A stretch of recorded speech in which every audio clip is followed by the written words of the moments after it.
हरियाणा के जुलाना में सरपंचों ने सरकार के खिलाफ खोला मोर्चा।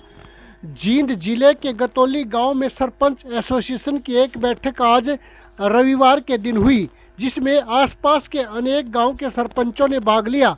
बैठक की अध्यक्षता सरपंच एसोसिएशन के जिला प्रधान सुधीर बुआना ने की।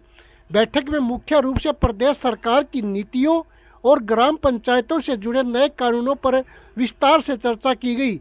बैठक को संबोधित करते हुए जिला प्रधान सुधीर बुआना ने कहा कि वर्तमान सरकार गांव के विकास को बढ़ावा देने की बजाय विकास कार्यों में रोड़ा अटकाने का काम कर रही है। उन्होंने कहा कि सरकार द्वारा हाल ही में लाया गया नया कानून पूरी तरह से अव्यवहारिक है, जिसमें यह प्रावधान किया गया कि गांव की कुल आबादी का कम से कम 40% हिस्सा ग्राम सभा में मौजूद होगा, तभी उसे मान्य ग्राम सभा माना जाएगा और विकास कार्यों को मंजूरी दी जाएगी।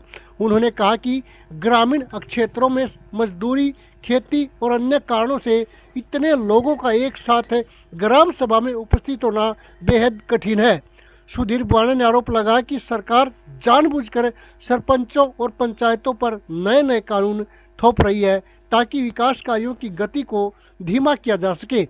उन्होंने कहा कि सरपंचों को जनता द्वारा चुना जाता है और वे गांव के विकास के लिए दिन रात काम करते हैं, लेकिन सरकार उनके अधिकारों में कटौती कर रही है। इससे न केवल पंचायत प्रतिनिधियों का अपमान हो रहा है, बल्कि ग्रामीण जनता भी विकास से वंचित हो रही है।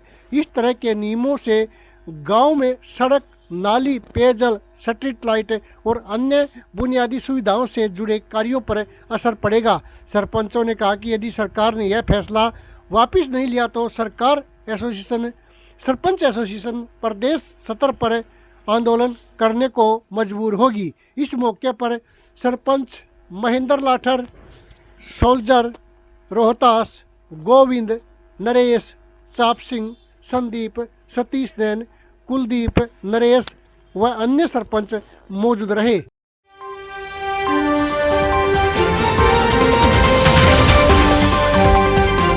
आज हमारे ब्लॉक की जो सरपंचों की मीटिंग हुई है, ये जो अपने सरकार ने एक एजेंडा लाया है कि भाई 40% की जो आबादी है आगे भाई ग्राम सभा में होनी चाहिए। तो हमने इतनी ग्राम सभाएं कराई है, पहले भी गांव में ग्राम सभा हुई है। 10% जो कंडीशन होती थी पहले ग्राम सभा की, वो ही बड़ी मुश्किल से पूरी होती थी, लेकिन 40% का मतलब तो होगा पूरा आधा गाँव। आधा गाँव मेरे हिसाब से इकट्ठा नहीं हो सकता। ये तो कहीं ना कहीं सरकार ने एक ऐसा वो छोड़ दिया है जनता के बीच में, अगर भाई 40% ग्रामीण इकट्ठे होंगे नहीं, गांव का कोई प्रस्ताव पास होगा नहीं, गांव का कोई विकास होगा नहीं। ये तो जो विकास की स्पीड है, सरकार ने विकास की स्पीड बढ़ानी चाहिए, लेकिन ये सरकार ने उल्टी रोक दी। पहले तो गांव पहले ही पिछड़े हुए थे, अगर ये नई नई और लगा दिए ग्राम सभा 40% हो, तब जाके कोई आपका एजेंडा पास होगा, जब जाके आपका कोई प्रस्ताव पास होगा। तो कहीं ना कहीं ये सरकार की जो नीति है वो गांव के विकास को रोकने के लिए है। जी, आज ये मीटिंग सरकार के विरोध में हुई है इकट्ठी। जो सरकार ने एक रेजुलेशन पास कराया कि भाई कोई भी गांव में ग्राम सभा की मीटिंग होगी तो 40% आबादी की होनी चाहिए, जो पहले थी 10%। सच्चाई तो यह कि 10% भी आबादी नहीं आ पाती इस मीटिंग में। कारण क्या था, कोई किसान है, कोई मजदूर है जी, कोई कर्मचारी है।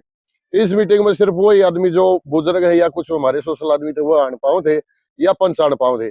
वो एक बढ़िया डिसीजन था। इसमें क्या थे, एक सड़क सरकार का भी सहयोग था, पंचायत का भी सहयोग था, गाँव वाला का सहयोग था, काम ठीक लगने दें।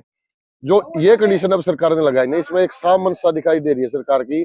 अगर भाई गांव के विकास कार्य कैसे रोक के जाए, पहले आंदोलन तो खत्म हो लिए, नए आंदोलन चलवा दो। क्योंकि पिछले जब स्टार्टिंग में सरपंच बन के आए थे 6 महीने तक कोई गांव में किसी में काम नहीं हुए थे। तो अब फिर भाई पैसे नहीं देने पड़े कोई, जिस तरह पहले भी हमारे साथ कर रहे हैं, एसएसबी खा रहे हैं, पीआरआई खा रहे हैं, ग्रांट जो थी पहले ही नहीं दे रहे थे। ये गांव के विकास कार्य रोकने के लिए ये कानून लाया गया, ना कि गांव के विकास के लिए। मीटिंग में फैसले लिए गए हैं। तकरीबन हमारे ब्लॉक के सभी गांव के सरपंच आए हुए हैं और उसमें जो 40% आदमी आने हैं कर्म सभा में, 40% इकट्ठे नहीं हो सकते। हर एक वर्ग से, जैसे किसान वर्ग है उसको अनेकों काम है, मजदूर वर्ग है वो अपनी मजदूरी में बिजी है, जो तकरीबन आदमी आ नहीं सकते। 10% का पहले जो बायोग्राफ बना रखा था, 10% भी नहीं आ सके थे पहले, तो इसमें इकट्ठे नहीं हो सकते 40% लोग। तो हम सरकार से यही दरखास्त करते हैं, ये फैसला गलत है और सभी सरपंचों ने यह निर्णय लिया है, इस पे जो भी निर्णय लिया जाए सरकार एक अच्छा निर्णय ले जिससे गाँव के विकास कार्य हो सके। अभी अपनी हरियाणा सरकार ने ग्राम पंचायतों के ऊपर अपना एक दुर्भाग्यवश फैसला थोपने का काम किया है, जिसमें यह कहा गया है कि ग्राम पंचायतें जब ग्राम सभा का आयोजन करती हैं तो गांव की आबादी या उनकी वोटों का 40% जो आमजन है वहां पे उसकी उपस्थिति ग्राम सभा के अंदर दर्ज होनी चाहिए। ये सरकार का बिल्कुल निंदनीय फैसला है, क्योंकि ये तो हो ही नहीं सकता कि गांव की 40%, 30% या 20% आबादी वहां पे उपस्थित हो, क्योंकि जब गांव की जनता ने गांव का सरपंच और पंच मनोनीत करके गांव विकास कार्य करने के लिए चुन दिए, तो उनकी जिम्मेवारी बनती है उस ग्राम सभा में वो पंच आके अपने अपने वार्ड की समस्याओं से अवगत करा के सरपंच को और उनकी ग्राम सभा के अंदर उपस्थिति दर्ज करने का काम करते थे। लेकिन 40% आबादी, अब सरपंच तो मुनादी करवा सकता है गांव में, वे फलाना फलाना दिन आपकी फलानी जगह पे, सार्वजनिक जगह पे आपकी ग्राम सभा है। अब सरपंच या पंच किसी ग्रामीण को उसकी गोदी भर के थोड़ी उस ग्राम सभा उठा के लाएंगे। तो ये तो बिल्कुल ऐसा फैसला हो गया सरकार का कि वो गांव का विकास कार्य चाहती ही नहीं।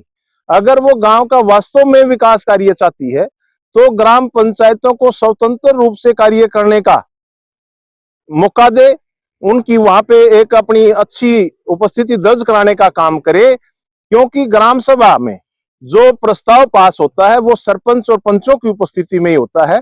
और वहां जो अपनी मुनादी कराने के बाद उस ग्राम सभा में जो गांव के मौजूद व्यक्ति आने का काम करते हैं, उपस्थित होने का काम करते हैं, वो भी उस ग्राम सभा के प्रस्ताव में साइन करने का काम करते हैं।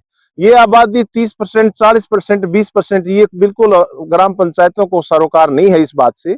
तो हम तो एक ही बात कहते हैं इस प्रदेश के माननीय मुख्यमंत्री नायब सिंह सैनी से और इस भाजपा सरकार से कि ये अपना फैसला वापस लेने का काम करे, नहीं तो भविष्य में अगर ये फैसला वापस नहीं लिया गया तो सरपंच एक बड़ा आंदोलन करने का भी रुख अख्तियार करेंगे और इससे आपस में गांव का विकास भी अवरुद्ध होगा। तो हम तो हाथ जोड़ के यही विनती इस सरकार से करते हैं और इस प्रदेश के मुख्यमंत्री से करते हैं कि ये फैसला वापस ले, ताकि गांव का विकास समुचित ढंग से हो सके। सब्सक्राइब कर लो भाई, वरना मम्मी से बोल दूंगा तुम्हारा चार्जर छुपा दे।